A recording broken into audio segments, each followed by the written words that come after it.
Gran día hoy para la Unión Deportiva Las Palmas, para la Fundación, para todos y cada uno de los aficionados, el sentarnos hoy aquí con el Marino Club de Fútbol, con don Carlos Hernández, su presidente.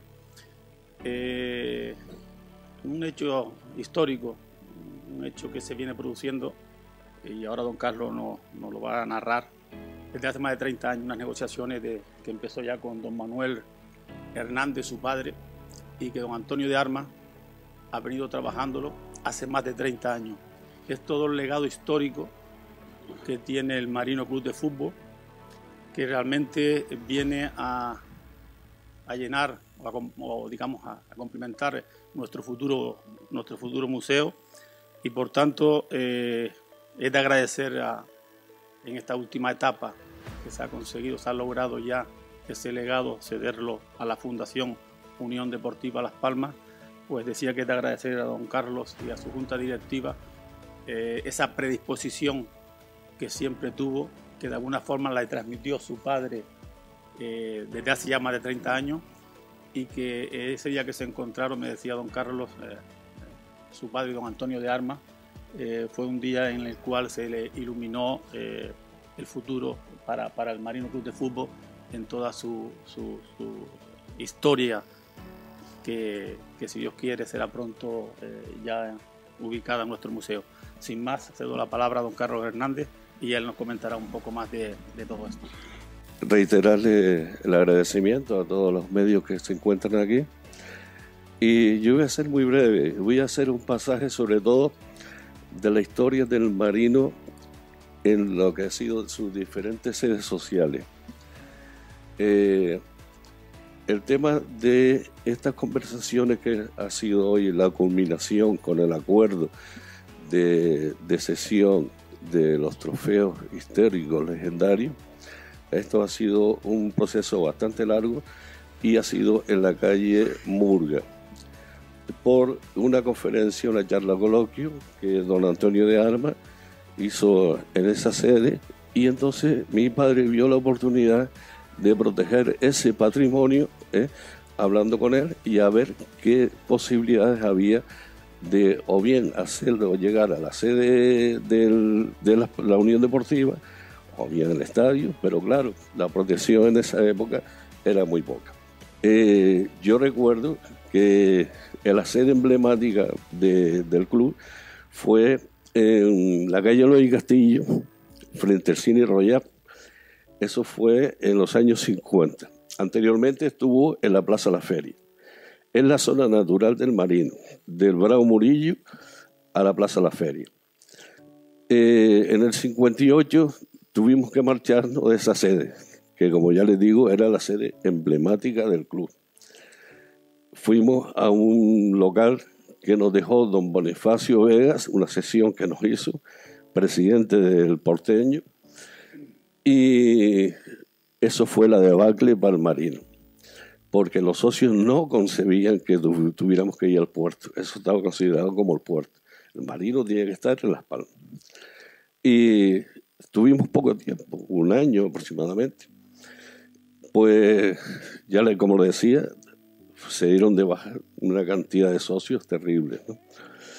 Pero bueno, volvimos a recuperar la zona natural, que fue en la calle Venegas, esquina a Rabadán, por intermediación de Carmelo Campos Salamanca y Luis Moloni Albelo, que hablaron con los señores Campos, que eran los dueños del local. Hasta el año 76. Del 58 nos fuimos al puerto, del puerto volvimos a recuperar la zona natural, que fue en el 59, y después en la calle Murga. De allí nos pasamos a la calle Murga del 76 hasta el 2001. Y del 2001 nos tuvimos que marchar de allí y ir a la feria. Claro, con tanta transhumancia, tantas mudanzas, tantas cosas, se han perdido una cantidad de cosas, pertenencias, trofeos, banderines, historia.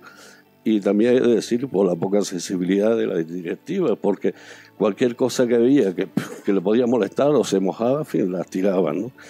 Por eso esta combinación de proteger nuestro patrimonio y darlo a conocer a futuras generaciones y estar protegidos, que es lo fundamental.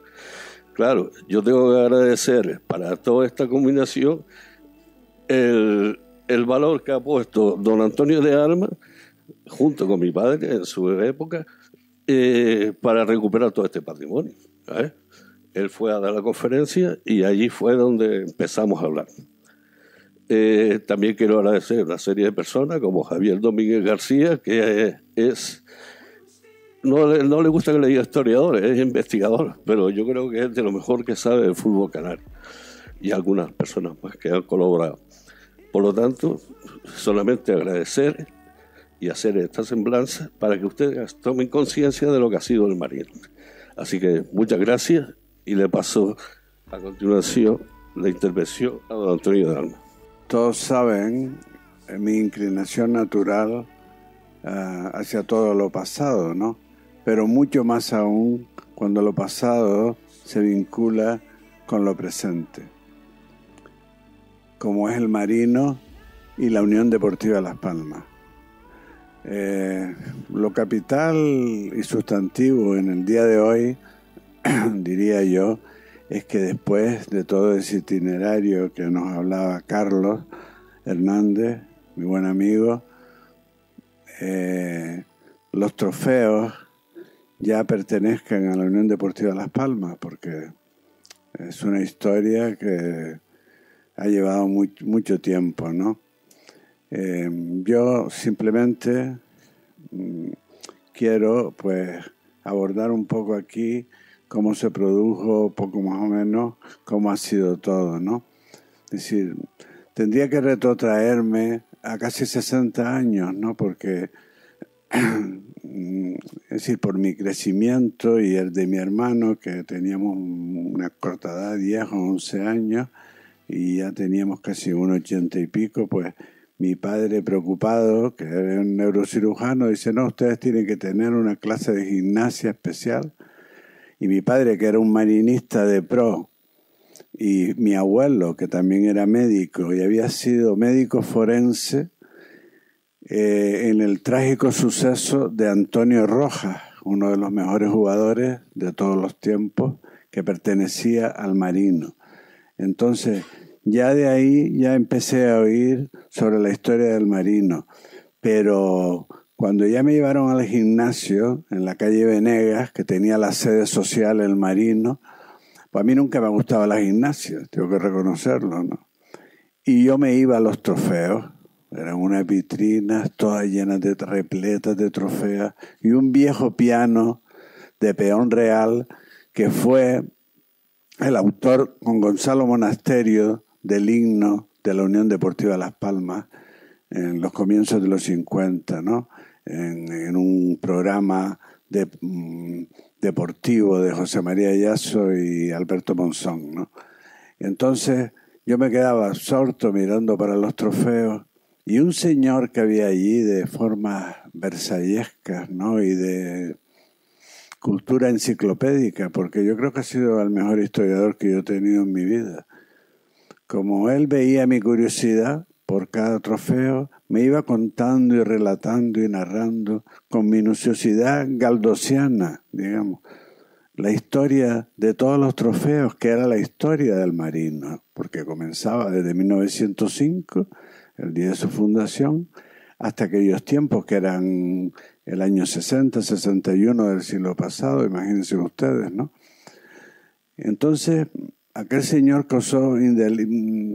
me dejó indeleble huella, ¿no? Yo decía lo de Galdós, porque Galdós no fue nunca historiador, como decía Carlos antes, y sin embargo, ¿quién ha contado la historia del Madrid decimonónico como lo ha hecho Benito Pérez Galdós? Nadie, absolutamente nadie.